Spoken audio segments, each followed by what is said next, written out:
बृहस्पति दधातु।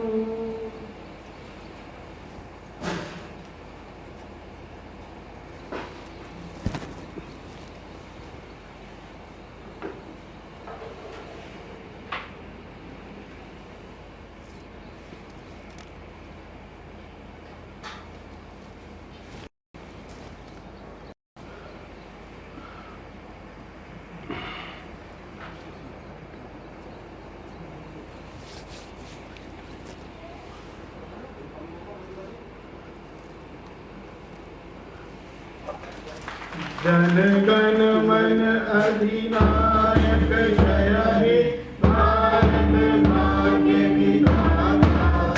पंजाब सिंध गुजरात मराठा उत्तर बंगा सिंध हिमाचल यमुना गंगा उच्छल ललित गंगा। तब शुभ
भारत माता की, भारत माता की, देश के वीर जवानों की, देश के बलिदानियों की, स्वतंत्र वीरों की।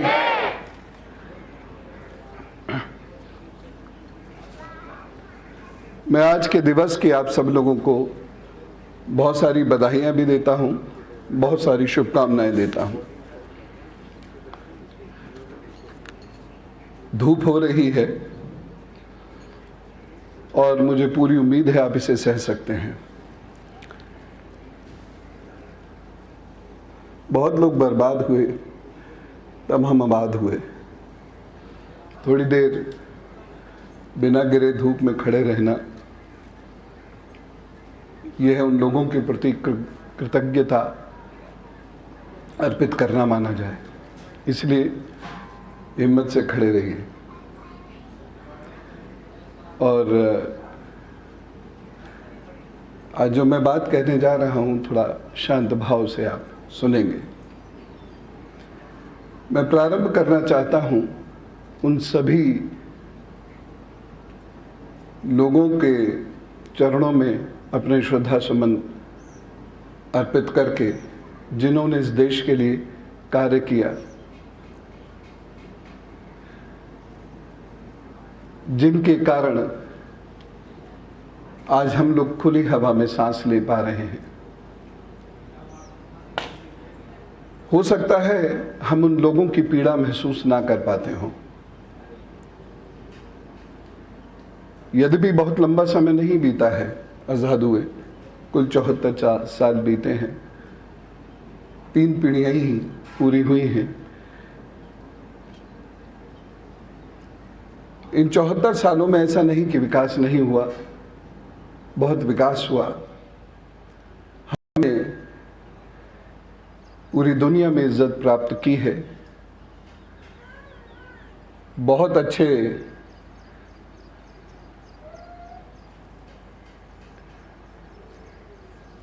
नेतागण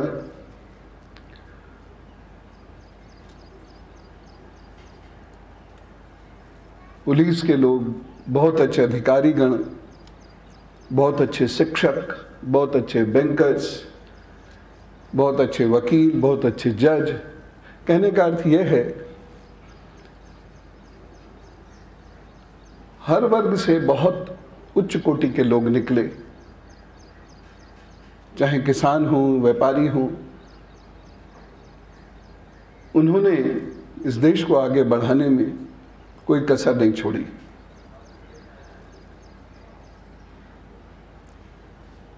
बहुत सारे लोगों ने देश के लिए काम नहीं भी किया।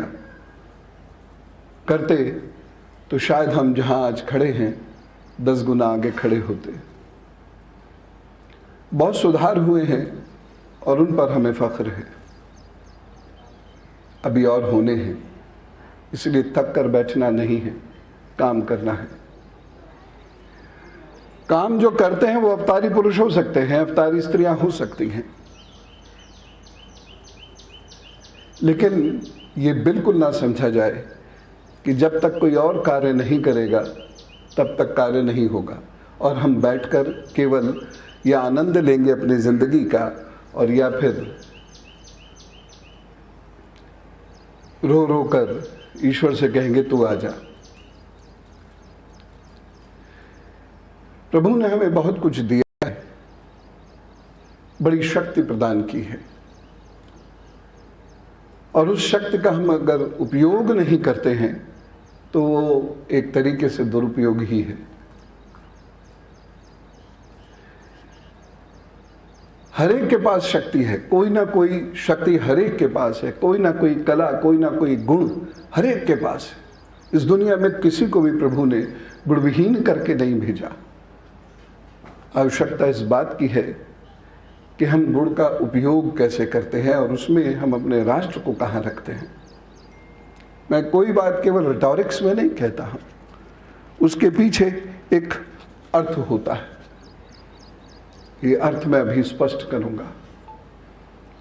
आगे की बात करने से पहले एक बात मैं जरूर कहना चाहूंगा। हम सब लोगों को इस स्वतंत्रता दिवस पर थोड़ा सा दुख भी है, क्योंकि हमारे बहुत सारे भाई बहनों ने, बच्चों ने, बुजुर्गों ने कोविड के कारण अपनी जान गंवाई। अब सब लोगों की ओर से मैं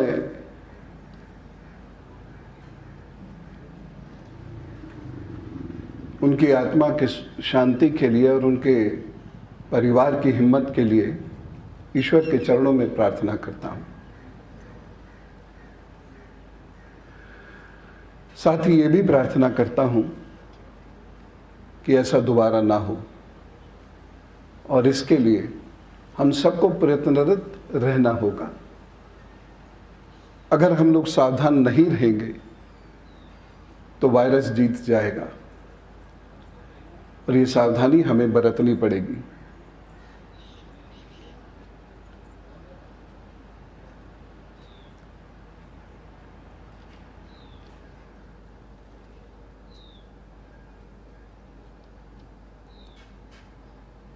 आगे की बात करता हूं। विकास और सुरक्षा, डेवलपमेंट और सिक्योरिटी, ये साथ चलते हैं।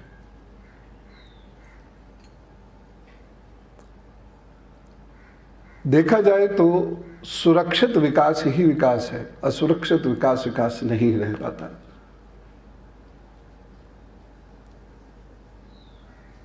और ये बिल्कुल मत समझिएगा कि देश बहुत सुरक्षित है। हाँ, बहुत सारे लोग इसको सुरक्षित करने में जी जान लगा रहे हैं, वो एक अलग बात है, लेकिन देश अभी बहुत असुरक्षित है और एक ऐसे युद्ध को लड़ रहा है जो दिखता नहीं।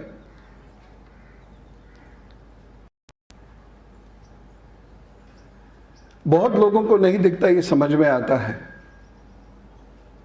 लेकिन जब ये संख्या बहुत बढ़ जाती है तो देश के सामने दुखद स्थिति उत्पन्न होती है।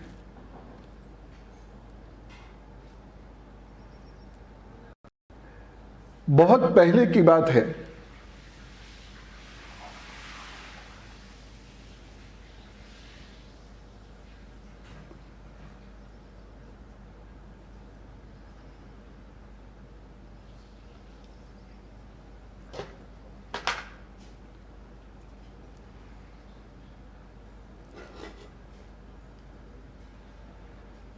हम लोगों के अंदर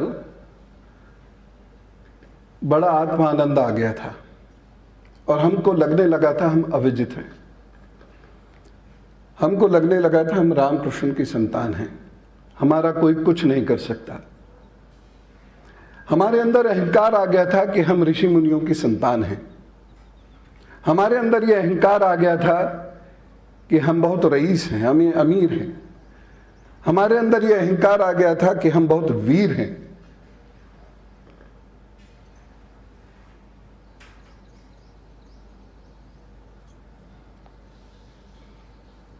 नतीजा गुलामी।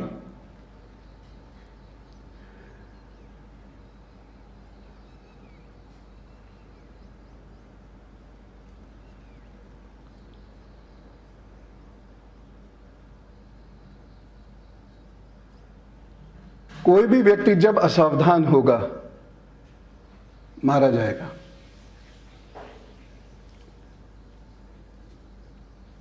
मेरी तरफ से निवेदन कर दीजिए।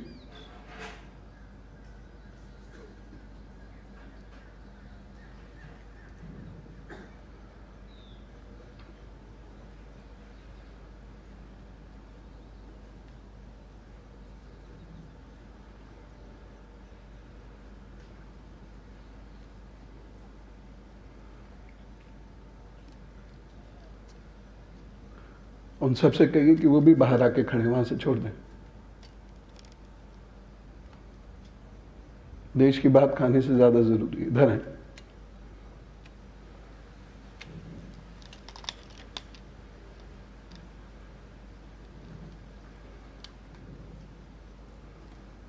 जहां आप असावधान होंगे आपको कोई नहीं बख्शेगा। और ये कभी मत सोचिएगा कि दुश्मन हमसे कमजोर है, दुश्मन अलर्ट नहीं रहता। और उसके बाद एक ऐसा अंधयुग आया, मुगल काल आया, जिसने हमें हमारी सांस्कृतिक जड़ों से महरूम किया। उसने किया क्योंकि वो आताताई थे और विदेशी थे। वो बाहर से आए थे, वो इस धरती से प्यार क्यों करेंगे? वो यहां के लोगों से प्यार क्यों करेंगे? वह जीते, जितना भी जीते वह जीते, लेकिन हमारी सांस्कृतिक जड़ें हमारी कमजोरी की वजह से खत्म हुई। दूसरों पर दोष देकर हम बच नहीं सकते।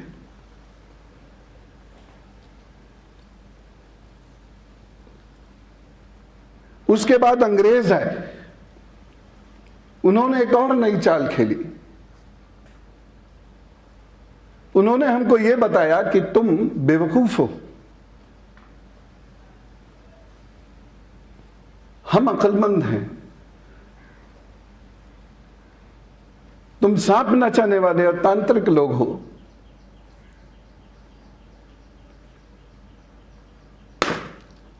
हम लोग पढ़े लिखे लोग हैं, वैज्ञानिक सोच वाले लोग हैं।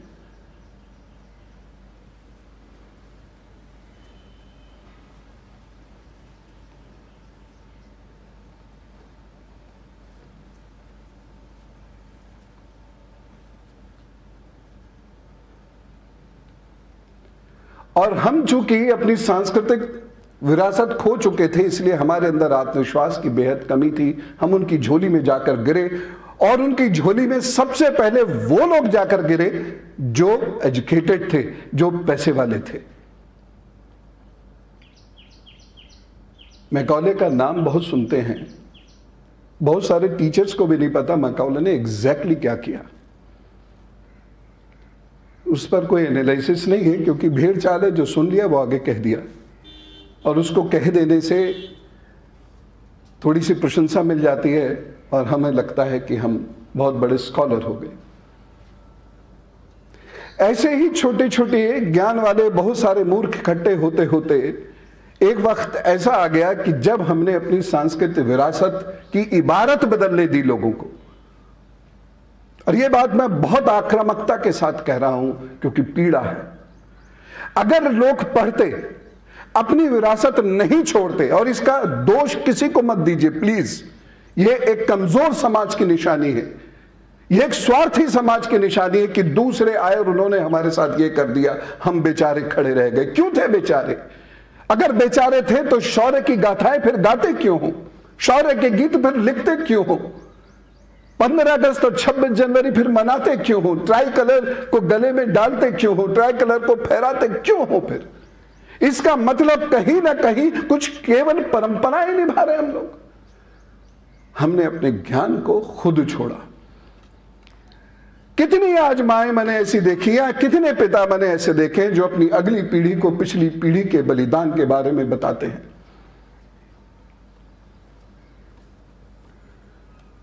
हृदय पे हाथ रखकर बच्चे भी सोचे कि उनके माता पिता ने, जितने भी मुझे सुन रहे हैं, कि उनके माता पिता ने उनको पिछली पीढ़ी के बलिदान के बारे में कितना बताया।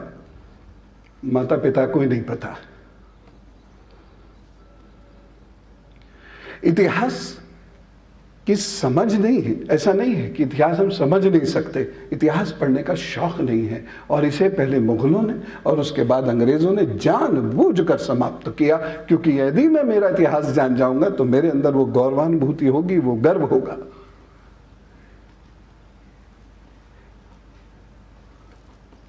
देश की आजादी में किन किन लोगों का क्या क्या कंट्रीब्यूशन था, मैं दावे से कहता हूं बहुत सारे लोगों को नहीं पता। एक दिन मैं ऐसी एक पोस्ट पढ़ रहा था जिसमें यह लिखा था कि श्री मंगल पांडे जी ने पहली गोली चलाई थी, बाकी लोगों के भी बहुत बड़े कंट्रीब्यूशन थे। मतादीन को हमने नहीं भूलना चाहिए। मैं ये नहीं कह रहा कि उन्होंने इंटेंशनली ऐसा किया होगा, लेकिन मैं जिस चीज को पॉइंट आउट कर रहा हूं वो है लैक ऑफ नॉलेज। और लैक ऑफ नॉलेज किस लिए है? इसलिए है कि हम नॉलेज लेना नहीं चाहते, इसलिए नहीं है कि नॉलेज नहीं बिखरी हुई है, सब है, लेकिन बाकी बातों से फुर्सत मिले तब तो हम नॉलेज की तरफ जाएं, बाकी स्वार्थ से फुर्सत मिले तब तो हम देश की तरफ जाएं। तो गलती 100 की 100% हमारी है, किसी की कोई गलती नहीं है। हम आलसी हैं, ये हमारी गलती है। हम देश के लिए खड़े नहीं होते हैं, ये हमारी गलती है। हम फिजिकली मेंटली फिट नहीं हैं, ये हमारी गलती है। हम दूसरे देश की सरकारों को बधाइयां और अपने देश को कोसते हैं, हमारी गलती है, क्योंकि कहीं ना कहीं हम सब उस कमजोरी का हिस्सा हैं, उसमें इन्वॉल्व है, हमने जानबूझकर उसे कमजोर किया है। जितने भ्रष्टाचारी हैं सब देशद्रोही हैं, किसी भी स्तर पर हो, सरकार में किसी भी स्तर पर काम करते हो, ब्यूरोक्रेसी में किसी भी स्तर पर काम करते हो, जुडिशरी में किसी भी स्तर पर काम करते हो, 1 रुपए का भ्रष्टाचार करते हो या 1 लाख करोड़ रुपए का भ्रष्टाचार करते हो, सबसे बड़े देशद्रोही है। और इनके सामने हम डरते हैं, डर के खड़े रहते हैं। हमें पता है ये रिश्वतखोर आदमी है, और यह भी हमें पता है ये रिश्वत जो ले रहा है इससे डेफिनेटली ये अपना घर बनेगा, अपनी 7 पीढ़ियों का इंतजाम करेगा। ये देश और समाज के लिए कुछ नहीं करने जा रहा उस धन का। और जब यह आदमी मंच पे आएगा तो ये बोलेगा आप लोग ऐसा कीजिए, वो उसमें हमको इन्वॉल्व नहीं करेगा। क्यों नहीं करेगा? क्योंकि वो काम करना नहीं चाहता और उसे पता है लोग मूर्ख हैं, उसका विरोध कर नहीं सकते, कागजों में उलझा देगा, लटका देगा। एक बहुत बड़े सिस्टम में सुधार की आवश्यकता 74 साल से महसूस की जा रही है। हुए हैं, ऐसा मैं नहीं कहता, लेकिन नाकाफी है। क्योंकि एंटी फोर्सेस जो है वो पाकिस्तान में नहीं बैठी हैं, एंटी फोर्सेस केवल चीन में नहीं बैठी हैं, एंटी फोर्सेस केवल इंडियन ओशन या अरब ओशन में ही नहीं बैठी हैं, एंटी फोर्सेस केवल स्लीपर सेल के रूप में नहीं बैठी हैं। एंटी फोर्सेस हर जगह हैं जो सुधार होने नहीं देना चाहती, आपके सिस्टम को कोलैप्स कराती हैं, क्योंकि इसी से वो जीते हैं। वो आज भी अपने पशु होने से ऊपर नहीं उठ पाए हैं, और इन लोगों का हम कुछ नहीं बिगाड़ पाते, क्योंकि वो कागजों में उलझा देते हैं और सिस्टम उन्हें सपोर्ट करता है, और वो सिस्टम के ठेकेदार हैं।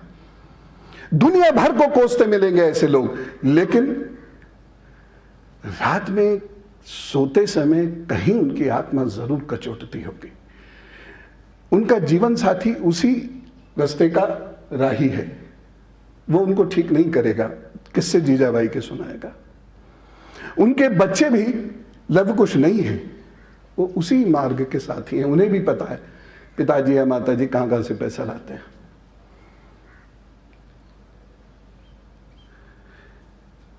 सिस्टम में सुधार 75वें वर्ष से शुरू होगा, ऐसी मेरी अपेक्षा है। और यह सुधार सामान्य सुधार नहीं होगा, राजनीति से या दल नीति से प्रेरित सुधार नहीं होगा, यह भी मेरी अपेक्षा है। मैं इसके लिए अपने ढंग से प्रयासरत रहूंगा, आप इसके लिए अपने ढंग से प्रयासरत रहिएगा। भगवान से भी हम प्रार्थना करते हैं कि बहुत बड़े सिस्टमिक रिफॉर्म्स देश के अंदर हों, जहां इस प्रकार के देशद्रोहियों को यदि फांसी पर भी लटकाना पड़े कानूनन रूप से, तो ऐसे कानून हों।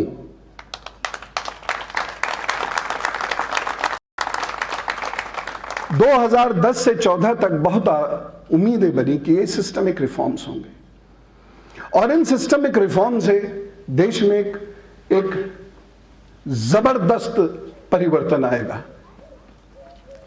ऐसा नहीं कि नहीं हुए, बहुत रिफॉर्म्स हुए। हमें आपको बहुत सारी चीजों के बारे में पता नहीं है, लेकिन बहुत सारे रिफॉर्म्स हुए हैं, लागू भी हुए हैं। लेकिन फिर भी एक ऐसा वर्ग है जो उन रिफॉर्म्स को कमजोर कर देता है और सिस्टम का लाभ उठाते हुए इस वर्ग पे सबसे पहले अटैक होना चाहिए था। लेकिन ये स्टील फ्रेमवर्क वहीं का वहीं है और हम सभी लोग दीमक करार दे दिए गए।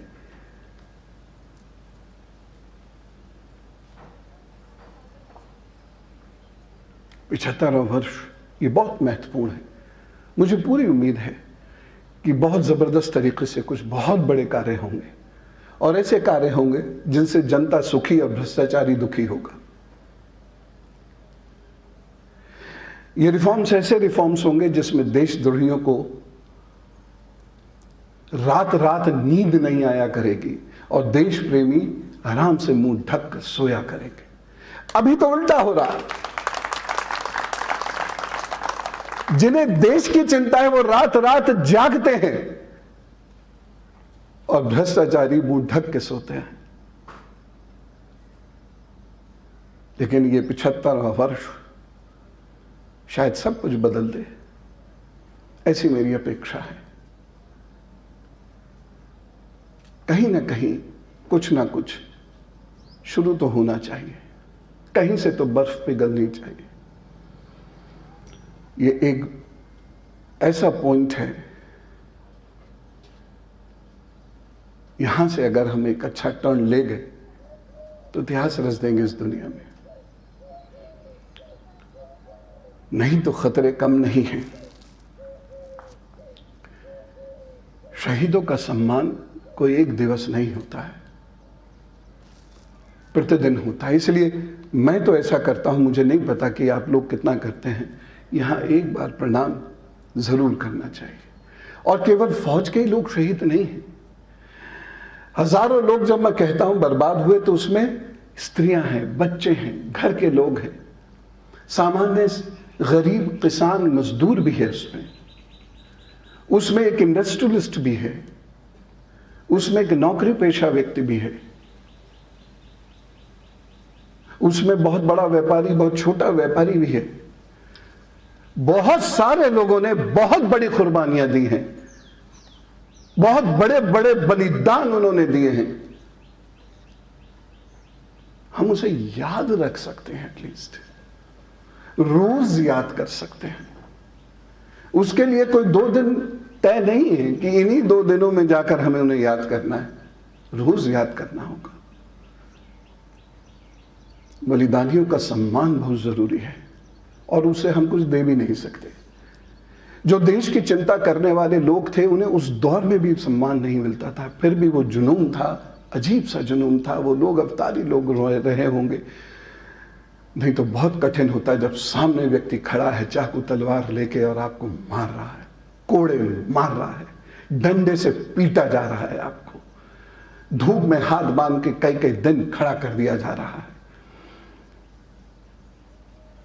बैल हटा दिए जाते हैं, लोग लगा दिए जाते हैं और वो तिल का तेल निकाल रहे होते हैं कोहलू से, शायद इससे भी ज्यादा गर्म माहौल में। किसान की जमीन छीन ली जाती है, किसान की फसल में आग लगा दी जाती है, क्योंकि उस वक्त के हुक्मरान को अपने हिसाब से एक फसल चाहिए थी। व्यापारी को वो सामान बेचना होता है जो वो खुद बनाता है या बनवाता है, और उस पर वो ज्यादा टैक्स दे रहा है, और दूसरे के सामान को उसे खरीदना होता है, बर्बाद हो जाता है। दुकानों का साइज कम होता चला जाता है, व्यापार बंद होते चले जाते हैं, और उस पर सिर्फ एक ही रास्ता बचता है, या तो हुक्मरान की चापलूसी वह करे और या जान दे दे। ज्यादातर लोगों ने चापलूसी की, लेकिन लाखों लोग ऐसे भी थे इस देश के अंदर जिन्होंने जान दे दी। देश की चिंता करने वाले लोग बेवकूफ नहीं होते हैं, फिलोसोफर्स कह के उनको सब लोग साइड लाइन कर देते हैं, वो ऐसे नहीं होते हैं। हम लोग उन्हीं की जिंदगी पर जिंदा हैं, उन्हीं की सोच पर जिंदा हैं, उनका सम्मान हम आज भी नहीं करते हैं, नहीं करते हैं। आज भी उन लोगों को कितनी मुसीबतों से गुजरना पड़ता है, आज भी वो लोग चीखते चले जाते हैं, चीखते रह जाते हैं, लेकिन हम उन्हें फॉलो नहीं करते। मालाएं पहनाने से क्या होगा? ना आपकी तकदीर बदलेगी, ना उनकी परेशानियां खत्म होंगी। उनकी परेशानियां खत्म होंगी जब आप उनका साथ देंगे। लेकिन हम लोग इतने मूढ़ बुद्धि हो चुके हैं कि उनकी बातों को एक सामान्य भाषण समझते हैं, चाहे घर हो या बाहर, हमने हर जगह उन्हें धोखा दिया है। बड़ी पीड़ा होती है, क्योंकि एक लंबे समय तक वो व्यक्ति या उस व्यक्ति का समूह बहुत कुछ सहता है, बहुत कुछ छोड़ता है, बहुत कुछ त्यागता है। और ये केवल अलंकार नहीं है, क्योंकि हमारे पांव कभी उन जूतों में गए नहीं है, इसलिए उन जूतों में चुभती हुई कीलों का अंदाजा हमें है नहीं।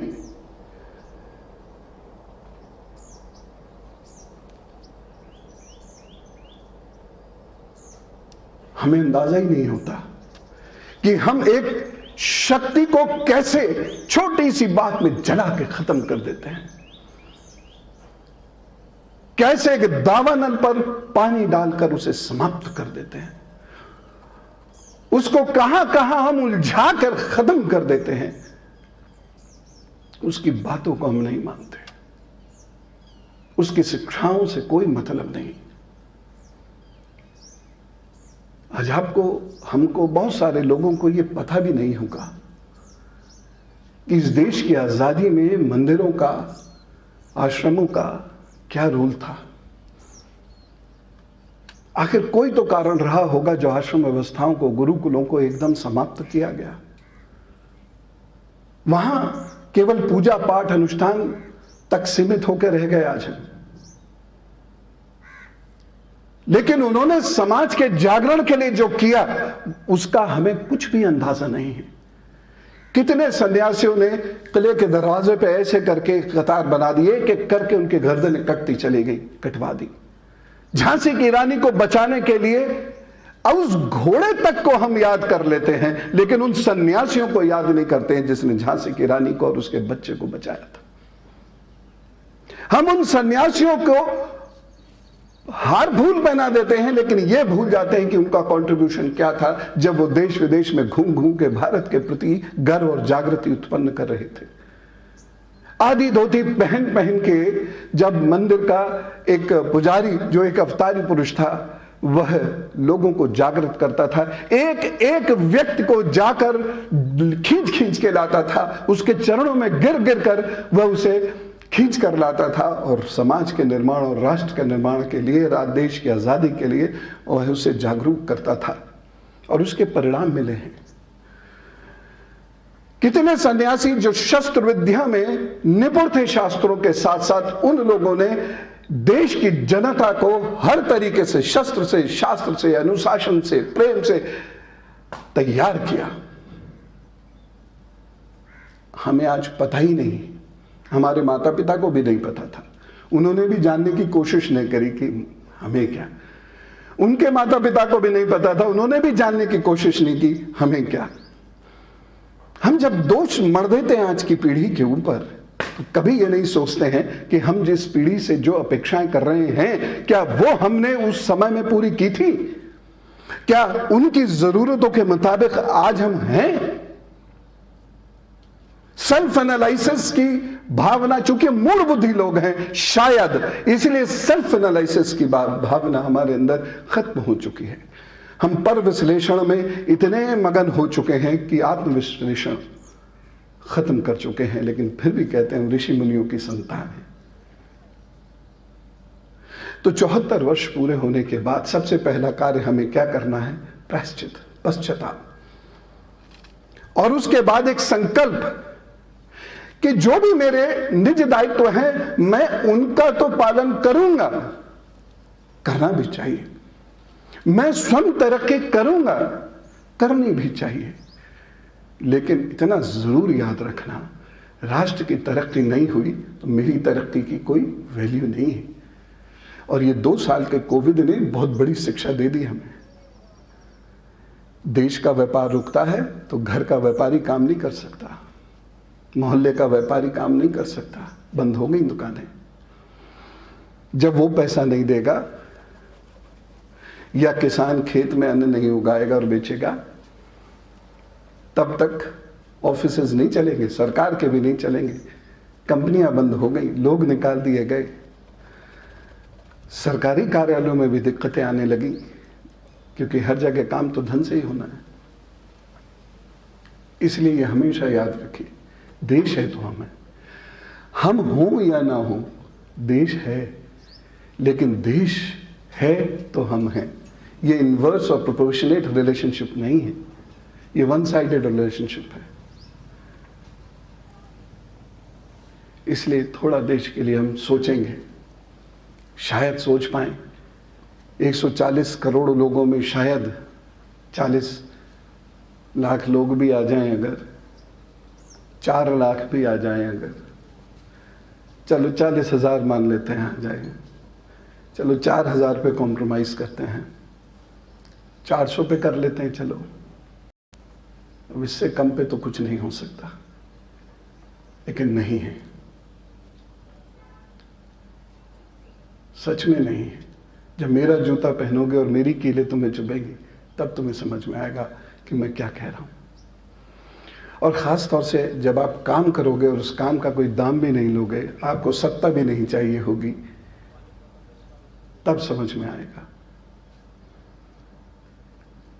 एक आदमी जब अपना 1 मिनट बर्बाद करता है और समाज के 140 करोड़ लोगों को जब उस 1 मिनट की वैल्यू नहीं पता होती है, तो प्रति 1 मिनट 140 करोड़ मिनट वेस्ट होते हैं। कभी अंदाजा लगाना। देशभक्ति के लिए अनुशासन, सोच बहुत सख्त होनी चाहिए, विशाल होनी चाहिए। आश्रमों का यही काम है, गुरुकुलों का यही काम है।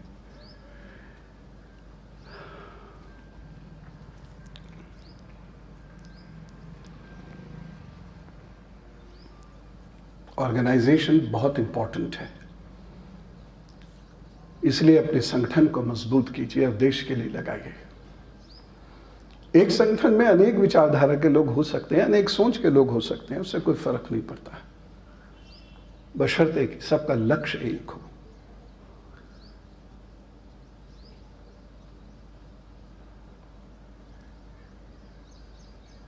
हंसी आएगी शायद, मैं लगभग 3-3.5 वर्ष का था, मुझे ये नहीं पता था कौन सा दल इलेक्शन लड़ रहा है, लेकिन मैं रैली में चला जाता था, झंडा किसी दल का होता था, बिल्ला किसी दल का होता था, नारा किसी दल का होता था, लेकिन मैं मार के कभी नहीं भगाया गया।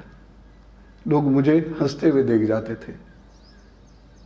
आज शायद कत्ल ही हो जाता या कोई डंडा मार के भगा देता। तो कहीं ना कहीं मूल्यों में गिरावट आई है, उसे खत्म करने का बीड़ा किसी को तो उठाना पड़ेगा। मत सोचो कि कृष्ण नहीं आएंगे, वो आएंगे। अब वो कब आएंगे? वो अपने हिसाब से आएंगे, मेरे आपके हिसाब से नहीं आएंगे। तब तक हम ही और आप बीड़ा उठाते हैं। कहीं ऐसा ना हो संगठन कमज़ोर हो और देश की सेवा करने वाला एक व्यक्ति उसी में उलझ के, फंस के, रो के अंततोगत्वा देश और समाज से दूर चला जाए। आप सब लोगों को बहुत खुशियाँ मिलें, देश की बहुत तरक्की हो और आप सौभाग्यशाली बने, क्योंकि देश का काम करना बहुत सौभाग्य से मिलता है। बहुत सौभाग्यशाली लोग थे जिन्होंने देश के लिए जान दी। बहुत सौभाग्यशाली लोग थे जो देश के लिए जिए, और परम महान और अवतारी पुरुष थे या स्त्रियां थी जिन्होंने देश के लिए काम किया, लेकिन देश से कुछ उम्मीद नहीं की, नौकरी भी नहीं ली, कहीं उन्होंने अपना नाम भी स्वतंत्रता वीरों में नहीं लिखाया। मैं ऐसे सभी लोगों को, आज जो बॉर्डर पर डटे हुए हैं उन सभी लोगों को, आज जो हमारी रक्षा कर रहे हैं उन सभी भाई बहनों को, उनके परिवारों को, वो सभी लोग जो किसी भी व्यापार में हो, किसी भी कार्य में हो, उन सभी लोगों को हृदय से नमन करके हाथ जोड़कर ये प्रार्थना करता हूं, परिवर्तित हो, परिवर्तन करो। तुम परिवर्तित नहीं होगे, परिवर्तन नहीं आएगा। सरकार भी कब तक काम करेगी और कितना करेगी? आप ये उम्मीद नहीं कर सकते कि 13 लाख लोग देश की रक्षा करते रहे, बाकी 140 करोड़ लोग उसको बर्बाद करते रहे। तो हम सब लोगों को एक सरकार बनना चाहिए। इन्हीं प्रार्थनाओं के साथ, निवेदनों के साथ मैं अपनी बात पूर्ण करते हुए माँ के चरणों में प्रार्थना करता हूँ कि हमारा राष्ट्र दुनिया का सर्वश्रेष्ठ राष्ट्र, सबसे शक्तिशाली राष्ट्र हो, सबसे सुरक्षित और विकसित राष्ट्र हो। बोलिए भारत माता की, भारत माता की, भारत माता की जय हिंद।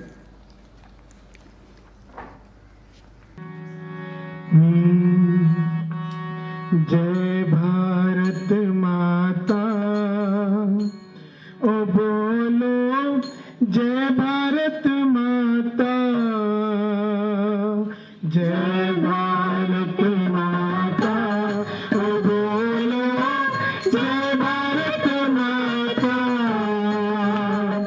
दोनों हाथ जोड़कर, दोनों हाथ जोड़कर तुझको शीश नवाता।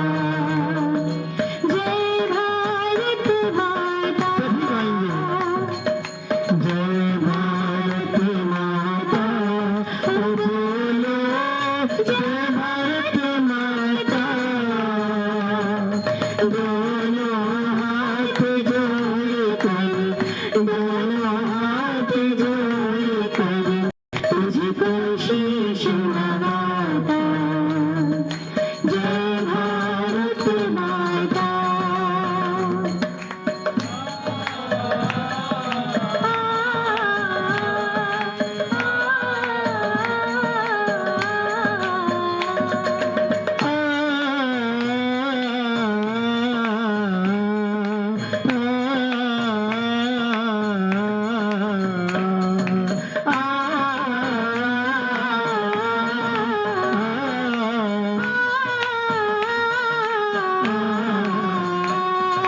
तेरे पंच तत्व से बना मैं, तेरे अन्न से पला ओ माता, से पला।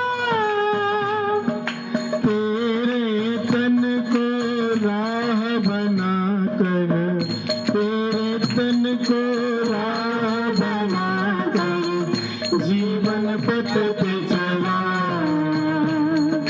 जय भारत माता, जय भारत माता, ओ बोलो जय भारत माता। दोनों हाथ जोड़कर, दोनों हाथ जोड़कर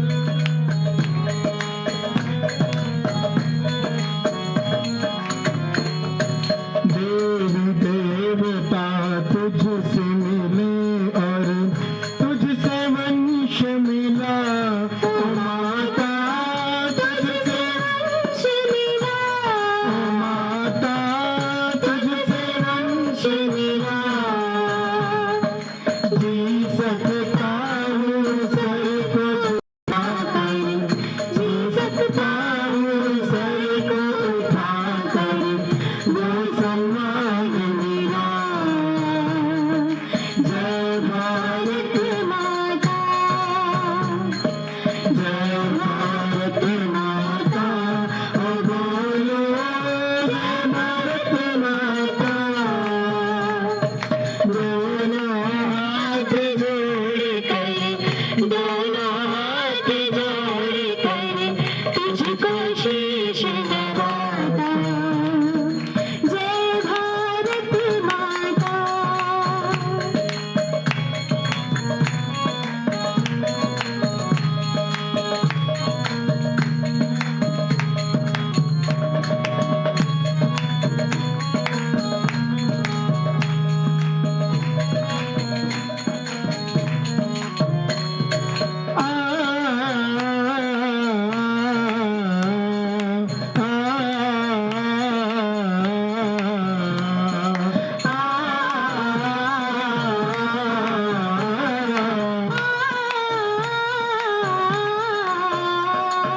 अपना सब कुछ भी मैं देकर उड़े हो न सकूं, ओ माता उड़े हो न सकूं, ओ माता उड़े हो न सकूं।